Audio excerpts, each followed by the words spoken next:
میں اس کا ہم مذہبی حوالے سے، سماجی حوالے سے، معاشرتی حوالے سے کس طرح مقابلہ کریں، اور ہماری شریعت ہمیں کیا تلقین کرتی ہے کہ ہم نے اپنے مذہبی جو فرائض ہیں وہ بھی انجام دینے ہیں، نماز باجماعت بھی پڑھنی ہے، ساتھ میں جو فرائض اور سنت موقد ہیں وہ بھی ان کی انجام دہی بھی کرنی ہے، لیکن سماجی فاصلہ بھی رکھنا ہے اور مذہبی اجتماع سے گریز بھی کرنا ہے۔ تو مولانا صاحب کیا کہیں گے پاکستان ٹیلی ویژن نیوز کے ویورز کو، کس طرح ہم آگے چل سکتے ہیں شریعت محمدی صلی اللہ علیہ وسلم کی روشنی میں؟ بسم اللہ الرحمن الرحیم، والصلاة والسلام علی رسولہ الکریم وعلی آلہ وصحبہ اجمعین۔ اللہ تبارک و تعالیٰ فرماتے ہیں کہ وَنَبْلُوكُمْ بِالشَّرِّ وَالْخَيْرِ فِتْنَةً، یہ دنیا امتحان کی جگہ ہے، خلق الموت والحیات لیبلوکم ایکم احسن عملا۔ تو خالق کائنات نے اس کو ڈیزائن کیا ہے امتحان کے لیے، نہ کہ رہنے کے لیے، اور نہ ہی یہ آئیڈیل ہوم ہے۔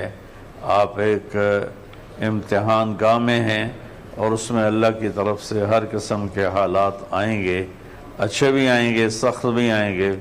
ان دونوں حال میں کیا کرنا ہے کہ ہمیں اللہ کی طرف الذین ينفقون فی السراء والضراء، جو تنگی اور فراخی میں اللہ کی رضا پر خرچ کرتے ہیں۔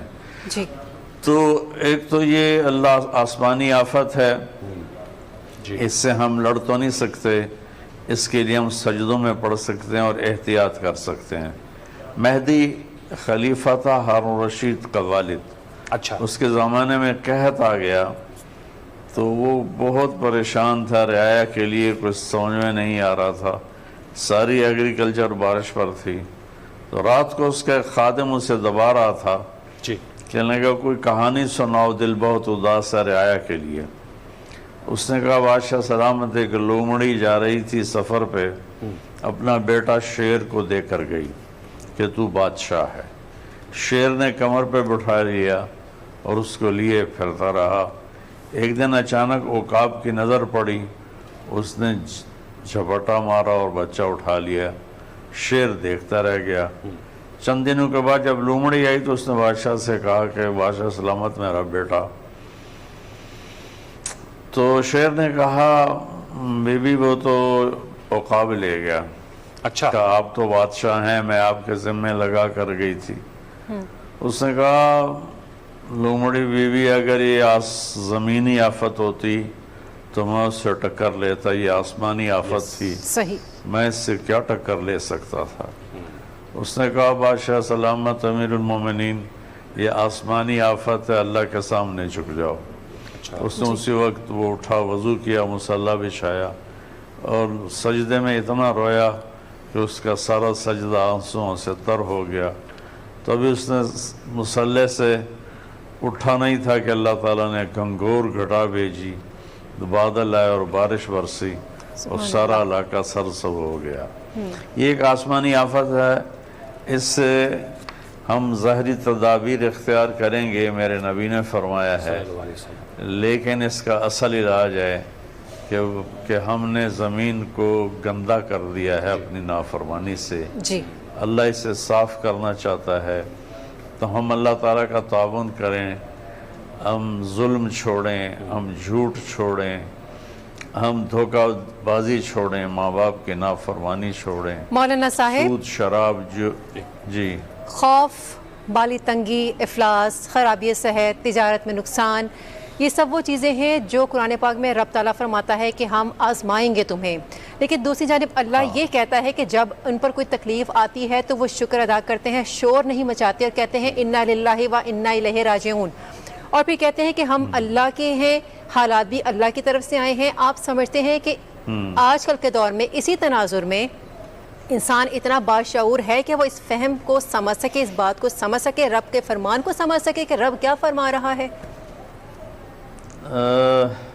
بیٹی اصل بات یہ ہے کہ ہم تو قرآن ویسے ہی چھوڑ چکے ہیں، ہماری اکثریت کو قرآن پڑھنا نہیں آتا، پی ایچ ڈی کرنے والوں کو سورۃ فاتحہ نہیں آتی۔ صحیح، تو قرآن نے تو یہ جو آپ نے مینشن کیا ہے یہ بتایا ہے وَلَنَبْلُوَنَّكُمْ بِشَيْءٍ مِّنَ الْخَوْفِ، خوف آئے گا، وجوع ونقص من الاموال انفس والثمرات، جان مال میں کمی آئے گی، بھوک آئے گی، خوف آئے گا، لیکن ایک تسلی دی بشیء، تھوڑا سا آئے گا۔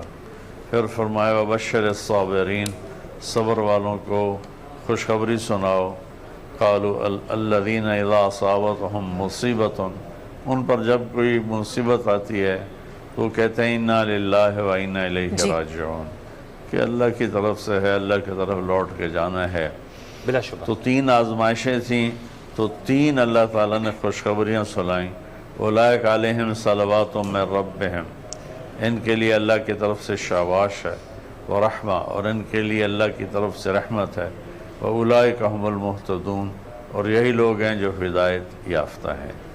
اس وقت ہمیں احتیاطی تدابیر کے ساتھ اللہ کی طرف رجوع کرنا، توبہ کرنا، یہ بہت ضروری ہو چکا ہے۔ اس کو اللہ کے سوا کوئی نہیں ٹال سکتا۔ صحیح۔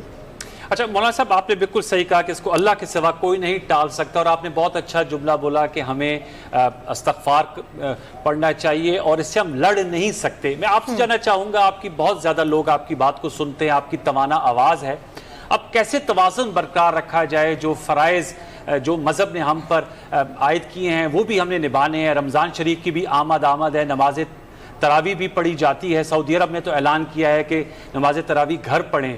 کیا کہیں گے اہل ایمان والوں کو کہ باجماعت نماز کی ادائیگی کس طرح ہو؟ مساجد کو تالا نہیں لگایا جا سکتا، انہیں آباد بھی رکھنا ہے، لیکن آپ جیسے کہہ رہے ہیں احتیاط بھی کرنی ہے، اس توازن کو کیسے برقرار رکھا جائے مولانا صاحب؟ جی احتیاط تو بہت ضروری ہے۔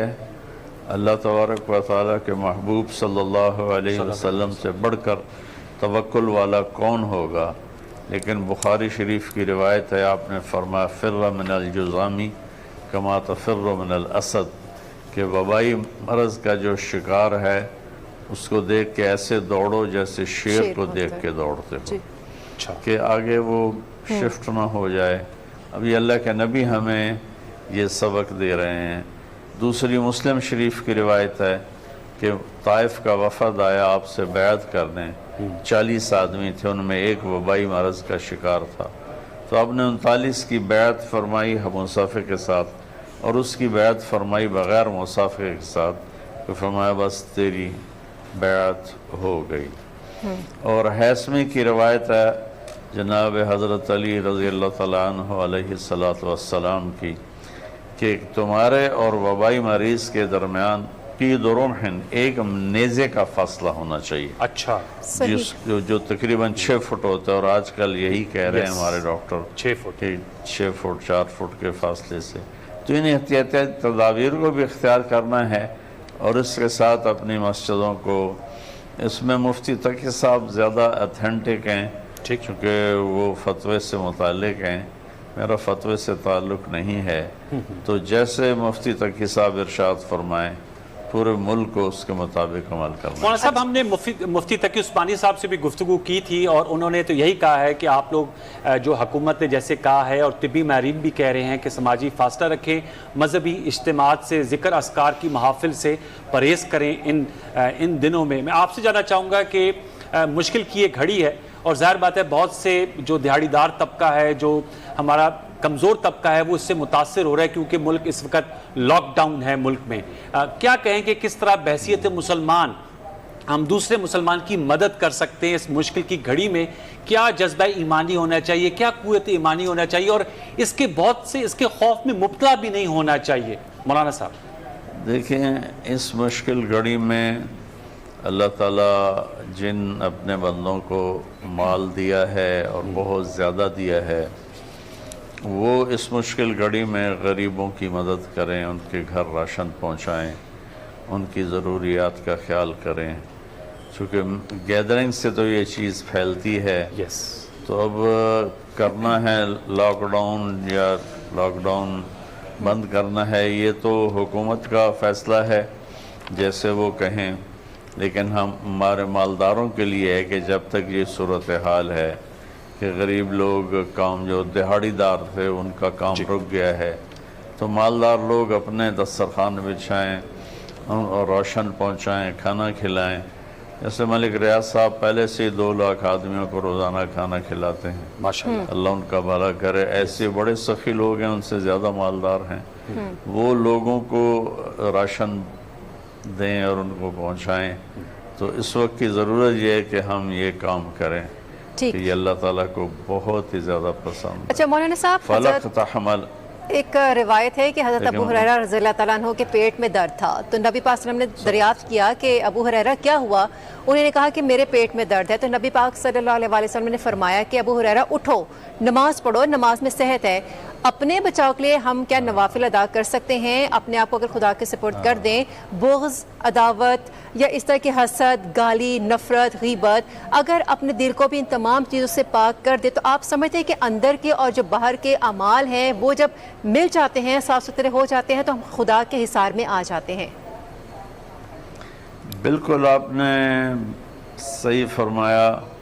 ابو ہریرہ رضی اللہ تعالیٰ عنہ پیٹ کے بل مسجد میں پڑے تھے، تو آپ نے یہاں فارسی میں کہا، ابو ہریرہ درد در شکم، تیرے پیٹ میں درد ہے؟ کہا جی یا رسول اللہ۔ فرمایا قم فصلی فإن فی الصلاۃ شفا، اٹھو نماز پڑھو، اللہ تعالیٰ نے نماز میں شفا رکھی ہے۔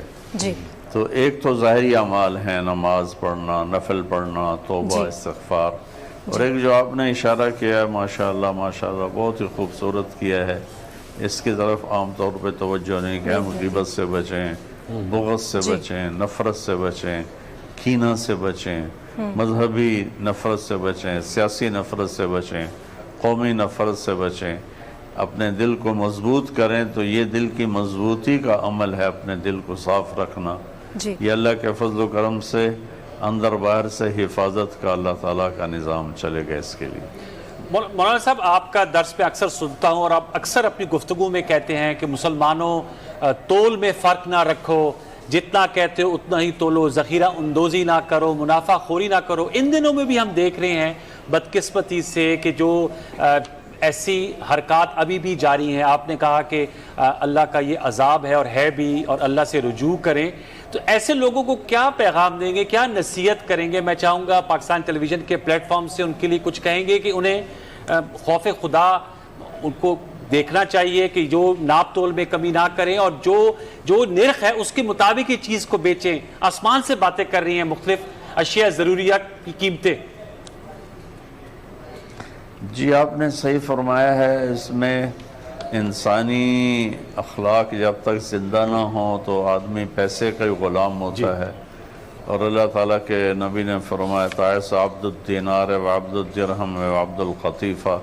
یہ بخاری شریف کی روایت ہے کہ پیسے کا غلام اور سونے چاندی کا غلام اور دنیاوی چیزوں کی زیب و زینت کا غلام ہلاک ہو گیا۔ اتنے محبوب اور محبت کرنے والے ہو کر آپ نے یہ فرمایا۔ جی، تو ذخیرہ اندوزی تو کسی وقت بھی حلال نہیں، حرام ہے، جی، اور اس موقع پر تو ہمیں دروازے کھول دینے چاہیے۔ جاپان میں زلزلہ آیا تھا تو دکانداروں نے چیزیں مفت رکھ دی تھیں جی، کہ جو لے جانا چاہتا ہے لے جائے۔ تو ہم تو مسلمان ہیں، ہمیں اس موقع پر لوگوں کی خدمت کرنی چاہیے۔ الٹا قیمتیں بڑھانا، ذخیرہ کرنا، یہ تو جہنم کے انگارے خریدنے والی بات۔ اچھا مولانا صاحب، آسمانی آفت ہے، بیماری رب کی طرف سے آتی ہے، اور جب تک اللہ تعالیٰ نہ چاہیں تو کوئی بیماری لگ نہیں سکتی، اور اسلام کے اندر چھوت کا کوئی کانسیپٹ ہی بھی نہیں ہے۔ تو پھر ایسا کیا ہے کہا جاتا ہے کہ یہ جو بیماری ہے یہ کنٹیجیس ہے، یہ لگتی ہے، چھوت سے پھیلتی ہے بیماری؟ احتیاط کے لیے کیا کیا جائے؟ چونکہ نبی پاک نے بھی یہ فرمایا کہ جہاں وبا ہو وہاں نہ جاؤ، اور اگر وہاں ہو تو وہاں سے باہر نہ نکلو۔ تو پھر لاک ڈاؤن کے باوجود بھی ریاست کا حکم ہے کہ لاک ڈاؤن ہے، گھروں میں محدود رہیں۔ شریعت کہتی ہے وہ ماننا پڑتا ہے، ریاست اگر کہہ رہی ہے تو ماننا پڑتا ہے۔ جب عوام ریاست کے منافی اقدام کرتے ہیں تو ان کے لیے شریعت کیا کہہ رہی ہے، ان کے لیے کیا حکم ہے؟ ان کو یہی کہہ رہی ہے جو اللہ تعالیٰ کے نبی نے فرمایا ہے کہ اگر کسی علاقے میں وبا پھیل جائے تو وہاں مت جاؤ، جی، وہاں موجود ہو تو وہاں سے مت نکلو۔ جی، لا عدوہ فی الاسلام، اسلام میں کوئی چھوت چھات نہیں۔ یہ یقین اللہ پہ بنایا کہ اللہ کی طرف سے فیصلہ ہوتا ہے، ویسے نہیں ہوتا ہے لیکن اسباب کے درجے میں نے آپ کو ایک بخاری کی روایت سنائی، ایک مسلم کی روایت سنائی، ایک ہیثمی کی روایت سنائی کہ آپ نے پوری احتیاط فرمائی.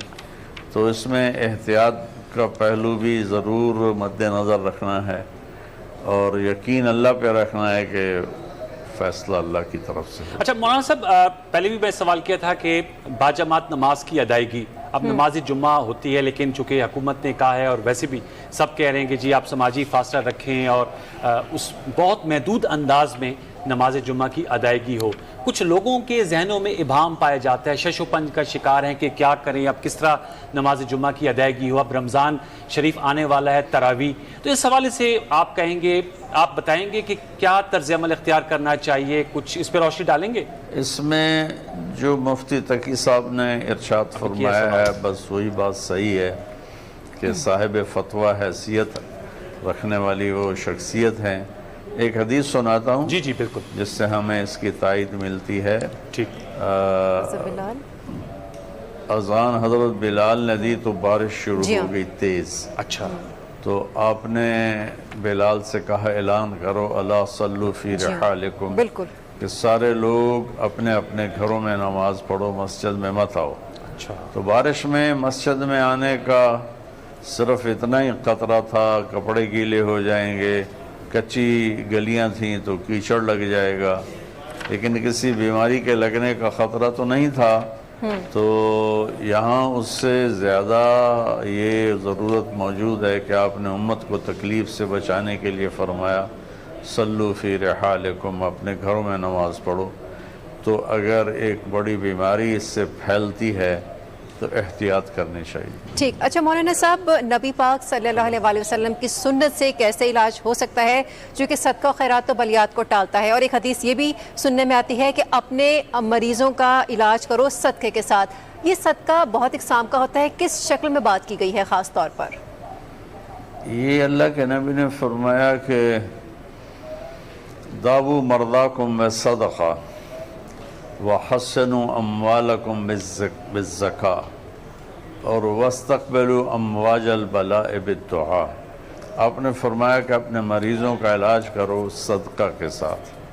اچھا. اور صدقہ ہمارے یہاں صرف بکرا سمجھا جاتا ہے کہ کالا بکرا ذبح کرنا. ہاں بالکل ایسے. صدقہ تو کسی کی ضرورت کو پورا کرنا ہے زکوٰۃ کے علاوہ نفلی طور پر. جس کو روٹی کی ضرورت ہے اسے آٹا دیا جائے، جسے کوئی دودھ کی ضرورت ہے اسے دودھ دیا جائے، یہ ہے صدقہ. تو آپ نے فرمایا کہ اپنے مریضوں کا علاج کرو صدقہ کے ساتھ، اور اپنے مال کی حفاظت کرو زکوٰۃ دینے کے ساتھ. جی بالکل. اور جب کوئی مصیبت آئے تو اس کا علاج کرو دعا کے ساتھ. جی. تو یہ تینوں باتیں ہمارے نبی کا فرمان ہے.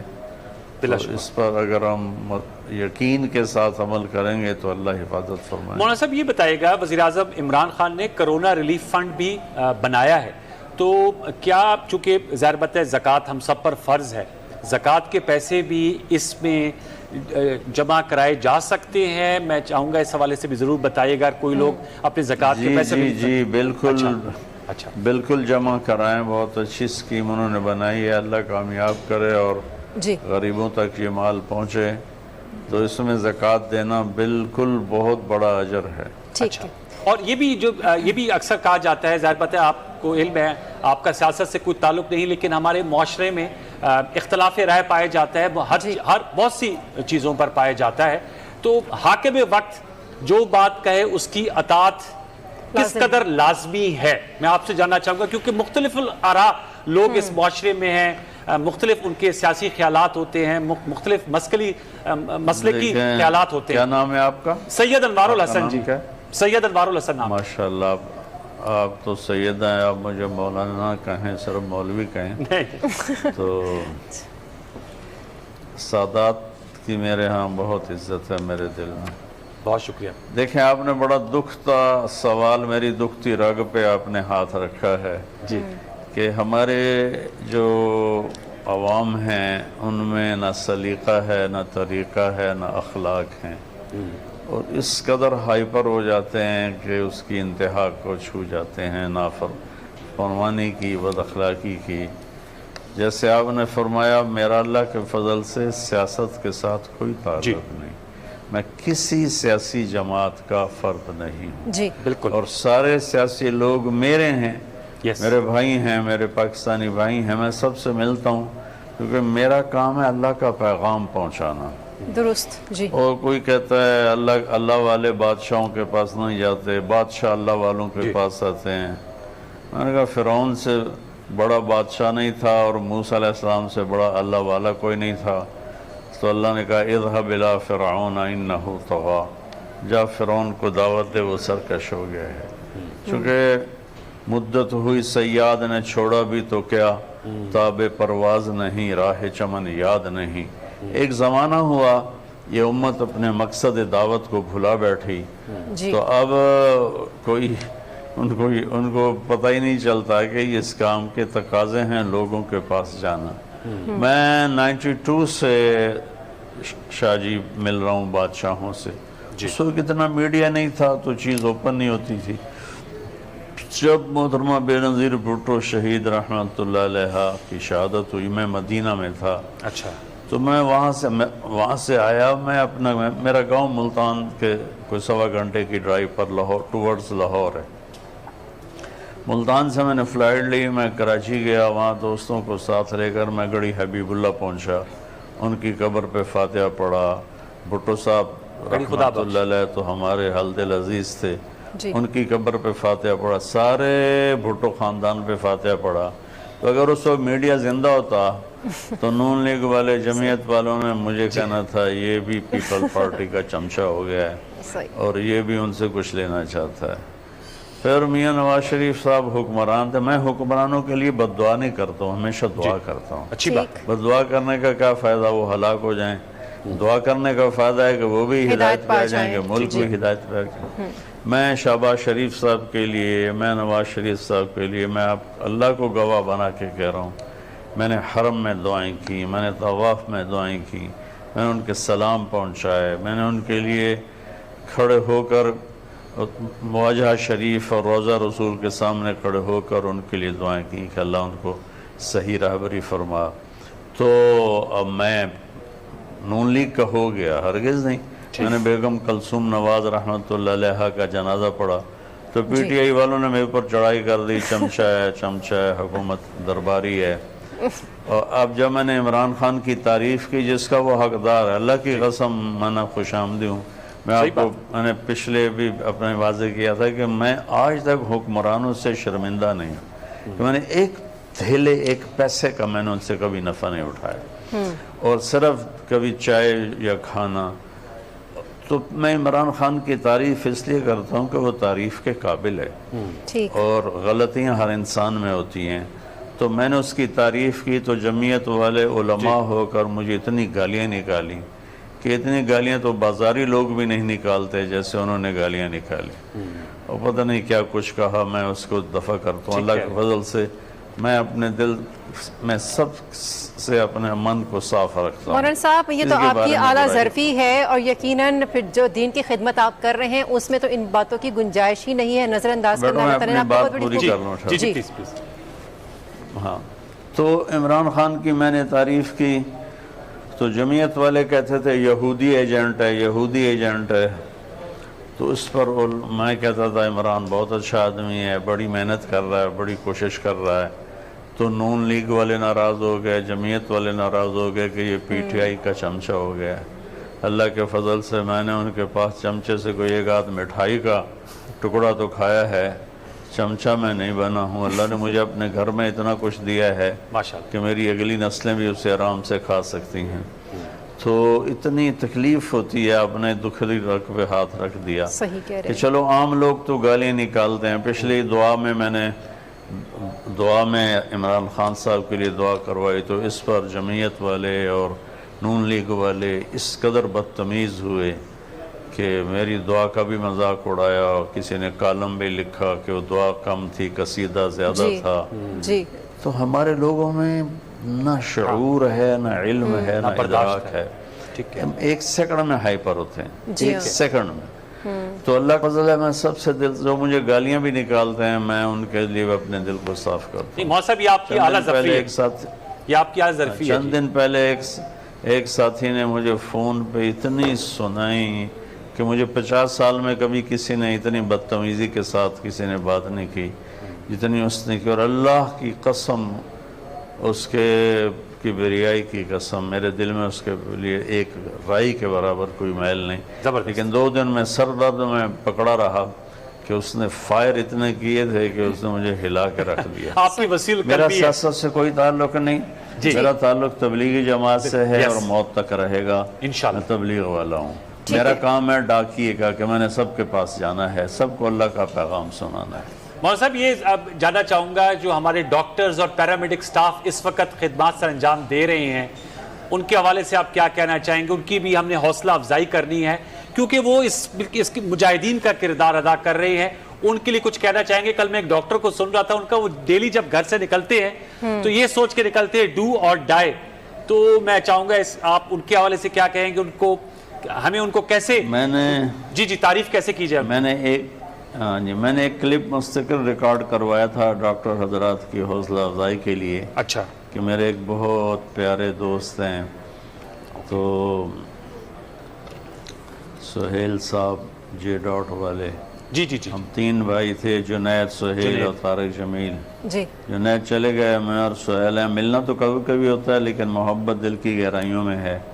تو انہوں نے مجھے پیغام بھجوایا کہ ڈاکٹر کہہ رہے ہیں کہ آپ نے ہمارے لیے تو دعا کی نہیں، تو پھر میں نے ان کے لیے مستقل ایک کلپ ریکارڈ کروایا۔ اس وقت جو ڈاکٹر جا رہے ہیں کام پر، وہ کام پہ نہیں جا رہے، جہاد پہ جا رہے ہیں، جو اپنی جان کو ہتھیلی پہ رکھ کے جا رہا ہے کہ پتہ نہیں میں ہی لگ جاؤں۔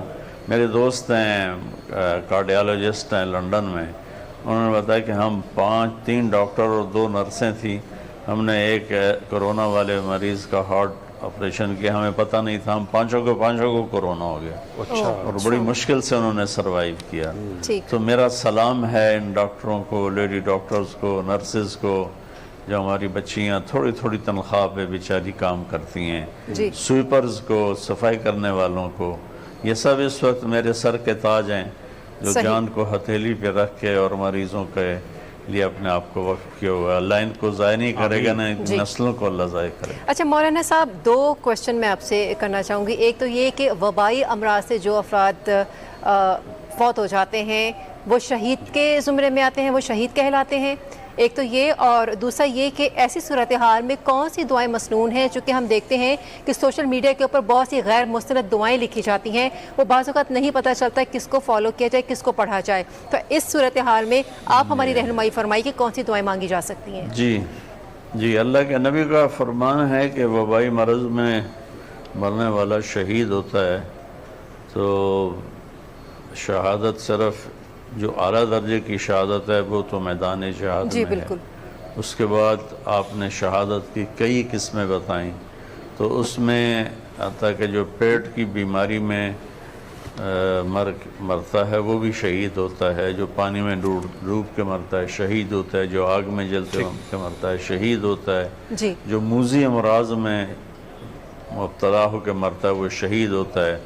اس وبا میں مرنے والے سب انشاءاللہ شہید ہیں، اور ان کے درجات انشاءاللہ بہت بلند ہیں، اور اللہ تعالیٰ باقی ہمیں لا الہ الا انت سبحانک انی کنت من الظالمین، یہ قرآن کی آیت ہے، اور یہ خاص طور پر ہے جب یونس علیہ السلام کو مچھلی نے نگل لیا تو فنادا فی الظلمات لا الہ الا انت سبحانک انی کنت من الظالمین، تو انہوں نے اللہ نے کہا کہ مچھلی نے جب نگلا تو اس نے یہ دعا مانگی، تو ایک روایت میں آتا ہے، تفسیری روایت ہے، اللہ تعالیٰ نے ان کے لیے مچھلی کو ٹرانسپیرنٹ کر دیا، اور وہ باہر کی ساری دنیا، سمندر کی دنیا کا نظارہ کرتے تھے، اور پھر 3 دن کے بعد مچھلی نے ان کو نگلا، یا چند دن اور زیادہ مختلف باتیں ہیں، تو اللہ تعالیٰ نے کہا لولا انہ کان من المسبحین لبث فی بطنہ الی یوم یبعثون، اگر میرا یونس یہ دعا مجھ سے نہ مانگتا تو قیامت تک مچھلی کے پیٹ میں ہی رہتا۔ تو اس وقت یہ کوئی وظیفہ بتا رہا ہے، کوئی وظیفہ بتا رہا ہے، اس وقت 3 وظیفے ہیں، ایک نماز نوافل کا اہتمام کرنا، نوافل اور ایک یہ لا الہ الا انت سبحانک انی کنت من الظالمین کا اہتمام کرنا، جی اور ایک صدقہ کرنا، اور ایک جو آپ نے بات بتائی تھی اپنے دل کو سب سے صاف کرنا۔ اچھا مولانا صاحب یہ ضرور بتائے گا کہ جی بہت اچھے آپ نے بتائیں، دعائیں بھی اچھی بتائیں، وقت بالکل ختم ہوا جاتا ہے۔ یہ میں جاننا چاہوں گا کہ ہمارے ہاں بہت سے لوگ رمضان شریف میں اور ویسے بھی سال بھر عمرے پہ جاتے ہیں، اب عمرہ بند ہے، اور حج کے حوالے سے بھی مختلف اطلاعات آ رہی ہیں، ابھی مصدقہ اس پہ فیصلہ نہیں آیا، حتمی طور پہ فیصلہ سعودی حکومت کرے گی، تو بہت سے لوگوں نے اس حوالے سے اب پیسے بھی جمع کیے ہوئے ہیں، ان کے لیے کیا حکم ہے؟ اگر وہ پیسے جس پہ انہوں نے عمرہ کرنا تھا اگر ریلیف فنڈ میں دے دیں یا صدقہ خیرات یا زکوٰۃ میں دے دیں، کیا کہیں گے اس حوالے سے؟ جی ان کو اختیار ہے، واپس لے لیں، ریلیف فنڈ میں دے دیں، انہوں نے تو اپنی طرف سے دے دیے، اچھا تو میرے خیال میں اس ریلیف فنڈ میں دے دیں تو زیادہ بہتر ہے۔ حج کا تو میں نے سنا تھا سعودی گورنمنٹ کے طرف سے سوشل میڈیا پہ اعلان کہ اس دفعہ حج کی تیاری نہ کی جائے، بالکل جو باہر کے لوگ ہیں وہ حج کی تیاری نہ کریں، تو اس سے پتہ چلتا ہے کہ حج نہیں ہوگا صحیح، اور رمضان کا عمرہ بھی نہیں ہوگا۔ جی جی تو جنہوں نے نیت کی ہوئی ہے ان کو انشاءاللہ یہیں اجر مل جائے گا، انشاءاللہ۔ وہ اپنے پیسے گھر میں رکھنے کے بجائے ضرورت مندوں میں تقسیم کر دیں تو زیادہ بہتر ہے۔ صحیح، بہت شکریہ مولانا طارق شکریہ۔ جمیل صاحب، آپ ہمیں جوائن کر رہے تھے، لائیو تھے اپنے آبائی علاقے تلمبہ میاں چنو سے، آپ کا بہت شکریہ، بڑی خوبصورت آپ نے بہت گفتگو شکریہ۔ کی، ہم آپ کے شکر گزار ہیں کہ آپ نے پاکستان ٹیلی ویژن نیوز کے لیے وقت نکالا، بہت شکریہ۔